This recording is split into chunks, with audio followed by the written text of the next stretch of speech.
Hey everyone, I'm not trying to look cool, it's just very sunny out while I'm doing this video, so it's a little more comfortable to have the sunglasses. Ram here again, and the DNA hacker.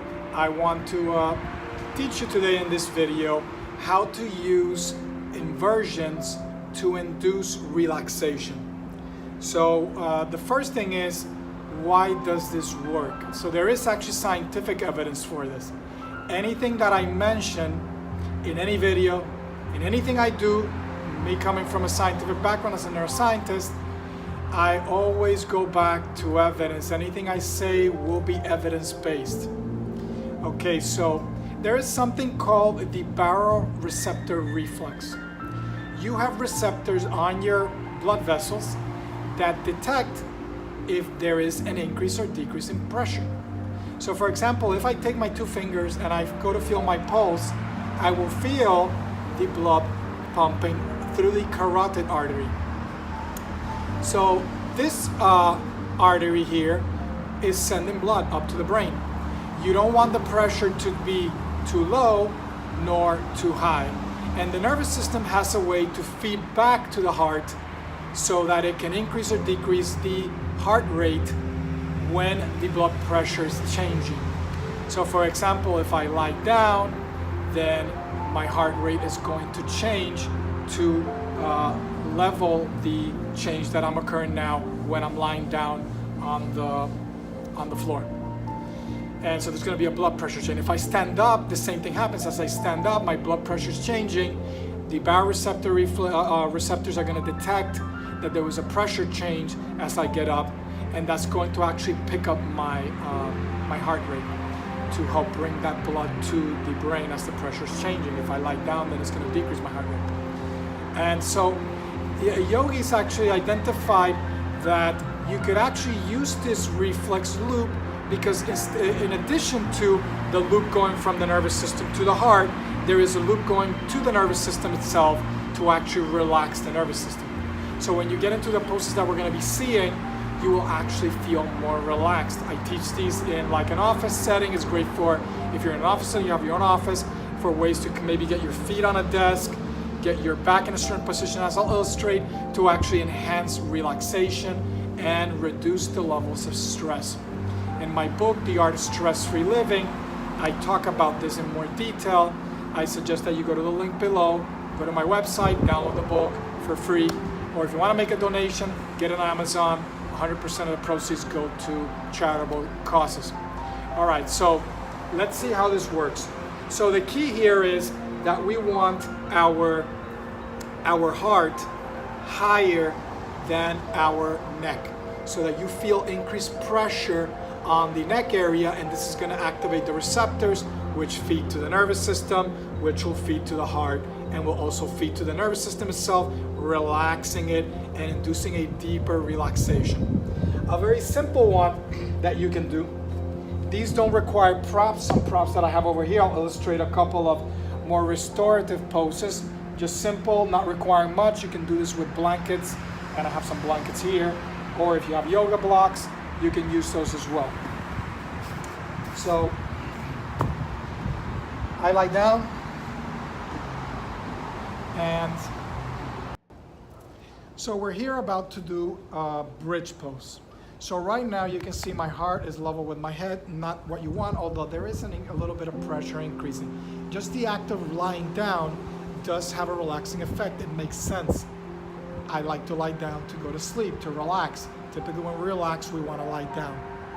By lifting the legs, whether it's on a chair or up on a wall, so if there were a wall right here, I could lift my feet, rest my legs, and try to relax this way, trying to relax my breathing, make it long, slow, and particularly enhancing the exhale. So I would try to recommend that you inhale, let's say for 4 or 5 seconds, and then you exhale for at least twice as long, controlling that exhale, and exhaling for longer is going to have a relaxing effect.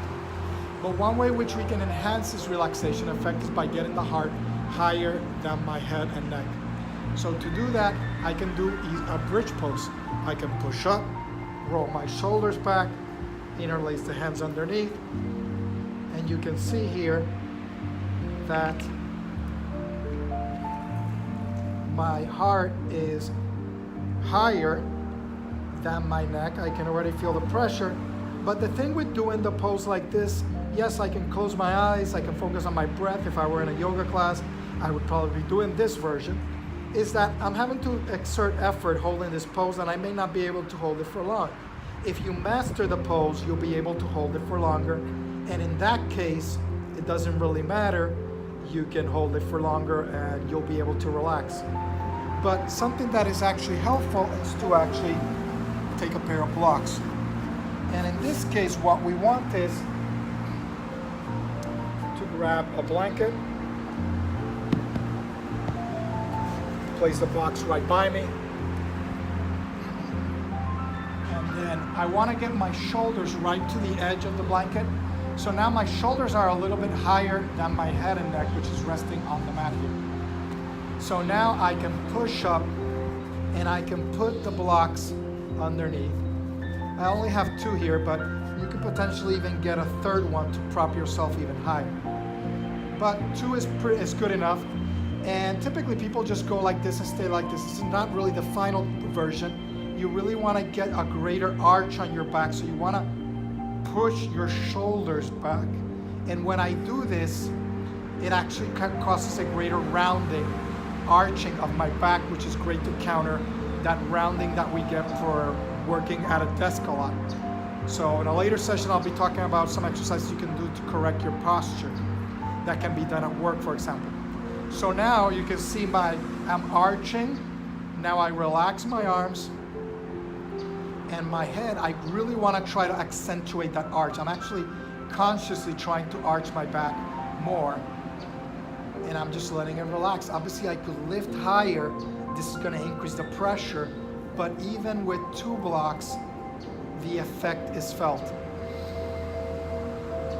And you want to inhale, 2, 3, 4, 5, and then exhale, 1, 2, 3, 4, 5, 6, 7, 8, 9, 10, and then you inhale again.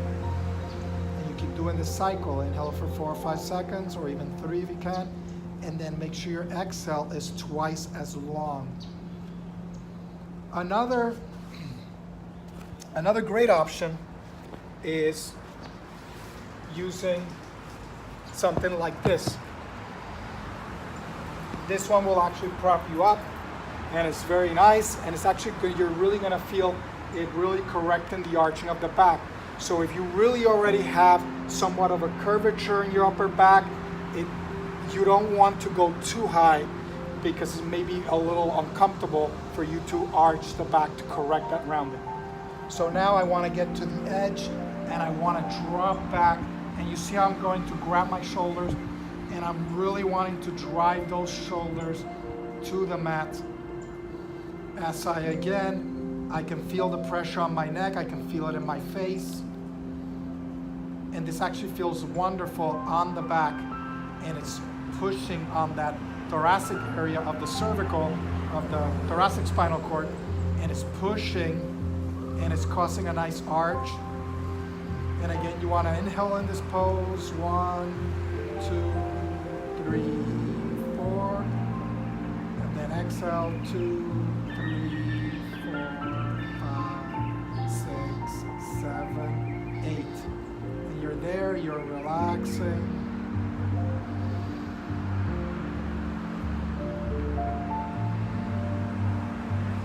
Feels very relaxing. So when you come up, you're going to feel a kind of very sedating effect on your face. And at the end of this, I'll illustrate a few other poses that you can do that do not involve props, one of which would be, for example, shoulder stand, which you would do at a studio, and you want to try to hold that for at least a minute or 2. A headstand, again, is another one that you can do. If you can't do them away from a wall, you can do them at a wall. However, if you struggle to hold that pose, it will really not help you if you're doing it. You're better off using props like I just illustrated, and otherwise you're going to be struggling to hold the headstand. Let's say you're there with your head. I'd rather you do a preparation for headstand, which I illustrated in my video for skin health, where you would bring your head, top of your head to the mat, and you plant your hands and you just stay like this. And again, you can see my heart is higher than my neck and face. I can feel the pressure. And in this position, or even you can go like this, and you can breathe in that position with your eyes closed. I breathe right into my thoracic area. As the lungs expand, they're going to lengthen the spinal cord. It's a great way for a person to be their own therapist, which is what I teach. I want people to learn how to take care of themselves without having to depend on the medical system. They can be 100% healthy without having to resort to medication, expensive technology, surgeries, etc. You can do this without having to do any of that if you know the steps, which I teach in my 66-day program. If you're interested in learning about that, or you want a free coaching session with me, absolutely free of cost, then go to my website. The link is below.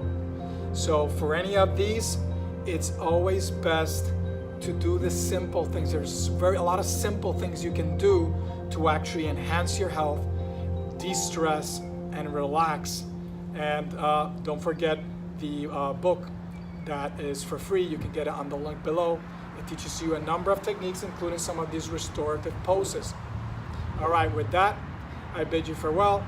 Thank you, and I hope this was useful and it served you well. Namaste.